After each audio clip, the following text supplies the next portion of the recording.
made a Battlefield this big ever before.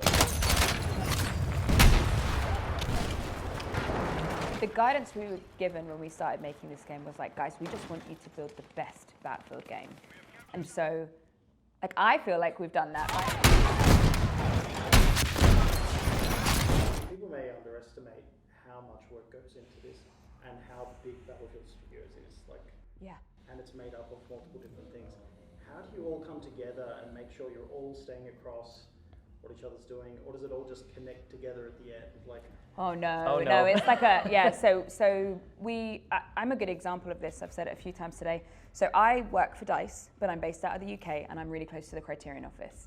So I work often from the Criterion office if I'm not in Stockholm.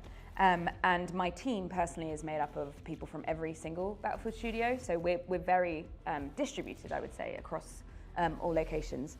And it was a conscious effort from the beginning to work in this way and to have us all do it together. And having that has been so valuable to us because we've been able to get fresh ways of working, fresh perspectives, but we've also basically been able to have almost like a 24-hour development cycle, right? Where I can start working on something at the beginning of my day, and as we get closer to the end of the day, LA come online, and then we start talking, and then we're like, okay, can we push this thing further? And so we're able to sort of hand off and work together in a way we never have before. I mean, we have been, DICE has shipped Battlefield in the past, and I shipped Battlefield at DICE in the past, but we've always gotten some help at the end. Criterion's helped multiple times, multiple other EA studios have helped at the end.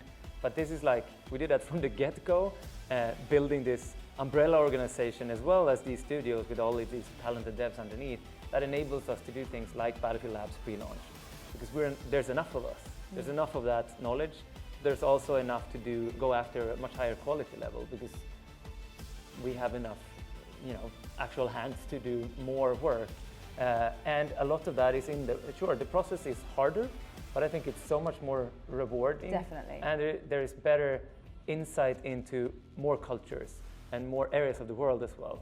Yeah. I never made a Battlefield this big ever before, so. How do you make sure that you are sticking to what you think the players are going to like?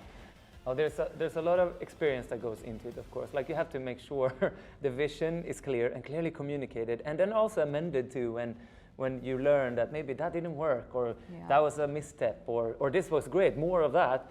And then the problem especially with such a big team, is to make sure that gets communicated. And I think the only way to do that is, well, you play the game a lot internally, you review the game together, and you point that out, in video form, basically. You have to, and that's a tedious process, but I think that's the only way to do it. It's like little by little, you get there.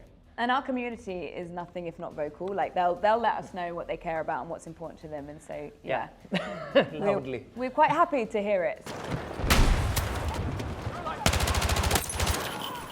We love this franchise and we love what we're doing with it, and we think the software speaks for itself, so we just want you to go and play it. And please go try the beta.